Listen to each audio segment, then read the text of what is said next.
ilə bağlı çox qısa bir məlumat verim. Gəlin baxaq ki, sadələşmiş vergi nədir? Kiçik sahibkarlar üçün nəzərdə tutulmuş sadə hesablama üsulu olan vergi rejimidir. Əsas fərqi mənfəət və xərcləri ayrıca hesablamırsan, sadəcə ümumi gəlir üzərindən faiz ödəyirsən. Gəlin indi baxaq ki, kimlər sadələşmiş vergi ödəyicisi ola bilər? Vergi Məcəlləsinin 218-ci maddəsinə əsasən illik dövriyyəsi 200 min manata qədər olan şəxslər, bəzi ticarət və iaşə obyektləri, hətta onların illik dövriyyəsi 200 min manatdan çox da ola bilər. Tikinti işi ilə məşğul olanlar, taksi sürücüləri, kirayə ev verənlər və s. bunlar sadələşmiş vergi ödəyicisi ola bilərlər. Gəlin baxaq ki, kimlər sadələşmiş vergi ödəyicisi ola bilməz? Hansı ki, banklar, sığorta şirkətləri, aksizli məhsul istehsal edənlər, məsələn, spirtli içkilərdir, tütün məhsullarıdır.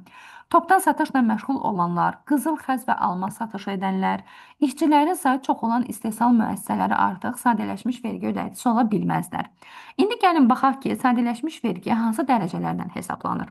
Əsas dərəcəsi 2%-dir, əksər kiçik bizneslər üçün, ticarət və iaşə obyektləri üçün isə 6 və 8% olaraq hesablanır. Postterminal ödənişlərində isə 6%-dən hesablanır. Bəyannamənin təqdim edilmə vaxtı ücüblükdür. Hər 3 aydan bir təqdim edilir. Artıq 3 ay bitdi. Digər ayda ayın 1-dən 20-sinə kimi biz mütləq şəkildə bəyannaməni təqdim etməliyik. Və bəyannaməni təqdim etdikdən sonra artıq biz dövlətə olan vergimizi ödəməliyik.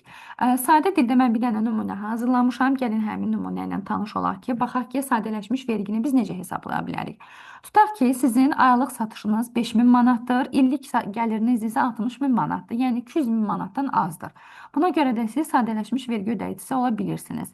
Hesablanma sistemi isə 60 minin biz 2%-dən tapacağıq, bu da eləyəcək 1200 manat. Deməli, siz ildə dövlətə 1200 manat sadələşmiş vergi ödəmiş olursunuz.